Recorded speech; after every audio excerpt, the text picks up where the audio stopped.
आज Doubtnut app download करें। Doubtnut पर अपने सभी गणित, रसायन विज्ञान, भौतिक विज्ञान और जीव विज्ञान के डाउट्स का करो सफाया। बस प्रश्न की फोटो खींचो, एक ही प्रश्न को क्रॉप करो और तुरंत वीडियो सोल्यूशन पाओ। अभी डाउनलोड करें। क्वेश्चन पूछा है हमसे कि कैथोड किरणों के कण जो होते हैं तो कण की प्रकृति के बारे में प्रबल तर्क यह है कि कौन सा जो विकल्प दिया हुआ है, कौन सा तर्क है जो प्रबल तर्क बताता है कि वो कैथोड किरणों की कण की प्रकृति को प्रदर्शित करे। बोला है कि ये प्रदीप्ति उत्पन्न करते हैं, दूसरा ये निर्वात से होकर गुजर जाते हैं, तीसरा ये विद्युत और चुंबकीय क्षेत्रों द्वारा विक्षेपित हो जाते हैं, या ये अपनी छायाकृति बनाते हैं। ठीक, अब हम यहाँ पर बात करें कैथोड किरणों की। कैथोड किरण अगर किसी स्रोत से उत्पन्न होकर के, ठीक है, किसी पुंज के रूप में आगे बढ़ती है। ठीक, तो अगर हमने क्या किया, एक स्रोत ले लिया। सबसे पहले तो स्रोत को एस के रूप में प्रदर्शित करें जो कैथोड किरणों को उत्पन्न करता है इलेक्ट्रॉन पुंज की तरफ से। ठीक है, तो इलेक्ट्रॉन पुंज अगर निकलते हैं तो हम उन्हें कैथोड किरणें कहेंगे।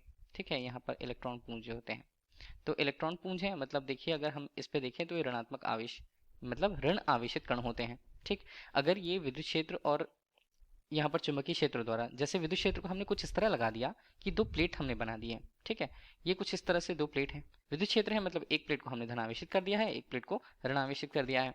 इस तरह से अगर इसके लंबवत प्रॉपर हम समझे तो कागज के तल के इस तरफ, दोनों तरफ अगर हम बोले तो चुंबकीय क्षेत्र हम लगा देते हैं। चुंबकीय क्षेत्र भी चलिए कुछ इस तरह से अगर हमने केवल समझाने की कोशिश करी है तो ये एन ध्रुव होता है और ये एस ध्रुव होता है। ठीक, अब इसके बीच अगर से हम उसे गुजारें, इलेक्ट्रॉन पुंज को गुजारें, तो होता क्या है, ये विक्षेपित हो जाते हैं। क्यों? इलेक्ट्रॉन जो होते हैं वो आवेशित कण हैं, हाँ कि नहीं। अब आवेशित कण होने के कारण उनमें क्या होता है, कुछ ना कुछ आवेश होगा, और जिस आवेश की प्रकृति के वे होंगे और उसी आवेश से विकर्षित होंगे या प्रतिकर्षित होंगे और विपरीत आवेश से आकर्षित होंगे।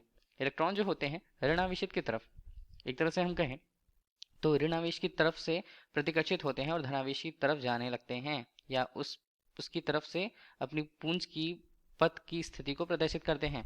इस तरह साथ ही साथ अगर हमने यहाँ पर वैद्युत क्षेत्र की बात करी है तो ये चुंबकीय क्षेत्र भी इसके लंबवत अगर होता है तो चुंबकीय क्षेत्र से भी प्रभावित होते हैं। इस तरह हम बोलें कि वैद्युत चुंबकीय क्षेत्र के अंदर अगर हम इसे रखें तो ये विक्षेपित होती हैं। तो कोई भी एक आवेशित कण होता है, अगर वो वैद्युतीय क्षेत्र और चुंबकीय क्षेत्र के मध्य रखा है तो विक्षेपित होगा, और यही किसी कण के लिए उसकी कण प्रकृति के बारे में प्रबल तर्क को प्रदर्शित करेगा। विकल्प में देख लें तो विकल्प सी जो होता है इस प्रश्न के लिए सही उत्तर होगा। जबकि और विकल्पों को देखें, ये प्रदीप्ति उत्पन्न करते हैं, नहीं, ये इलेक्ट्रॉन पुंज होते हैं जो एक माध्यम से दूसरे माध्यम में केवल गमन करते हैं, कोई भी प्रदीप्ति उत्पन्न ये नहीं करते हैं।